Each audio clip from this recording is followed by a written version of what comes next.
잠시만요. LG 12시 세라셨어요.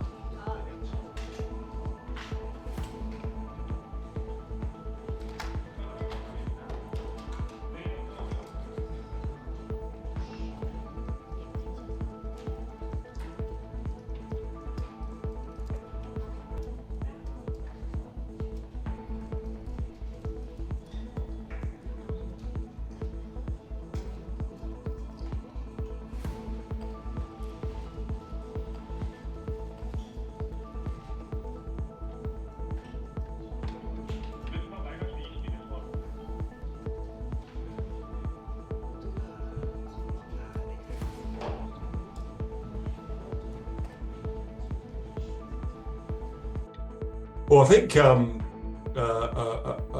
few of them were sort of anticipating it. I mean, the Fed chairman made a comment that the Fed sees through the spike in oil prices on the war.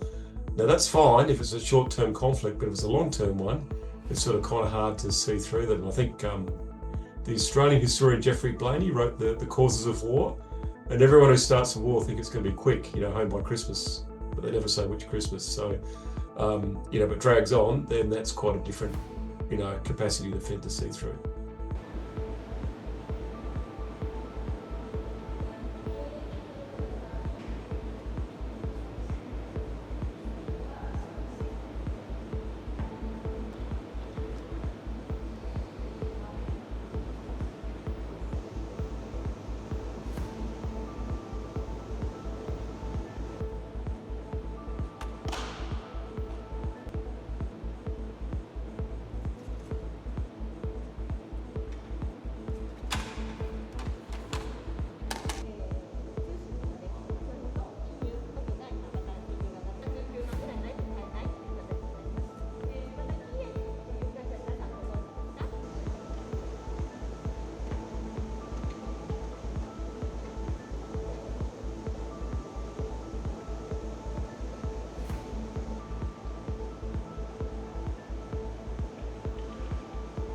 It was 11-1 the vote, only one called for a cut.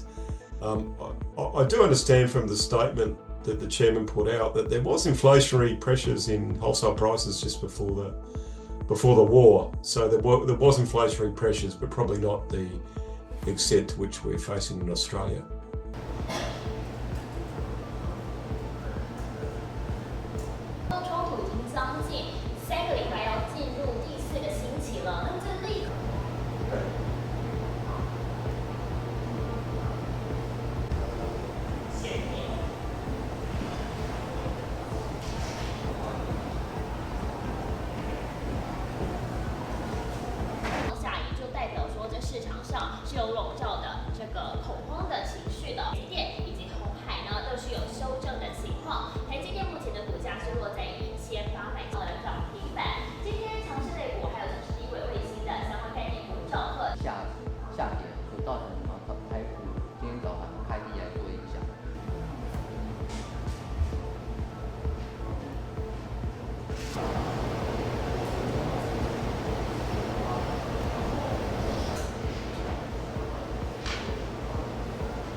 People tend to react often to past inflation. That's how they build in their expectations. But if there is a shock, there can be panic buying.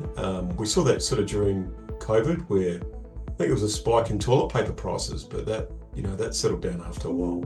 So we can withstand shocks like that. But I think there's two things. One is oil and gas and that impact, but also I'm a bit concerned about food prices because a lot of fertiliser goes through the Straits of Hormuz, and we've already seen rice shortages and restrictions being put on in India, for example. So I'd be more worried about a sort of GFC, a global food crisis, as much as all the focus being on oil and gas.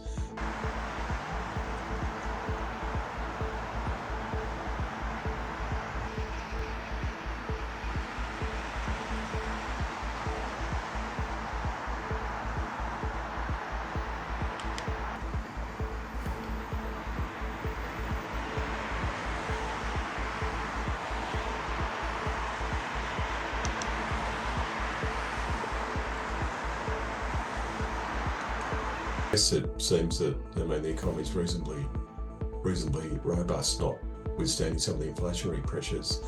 I even noticed during COVID, I mean, you know, I went down to Port Botany and everywhere, and even with all the disruption, trading goods and services kept going.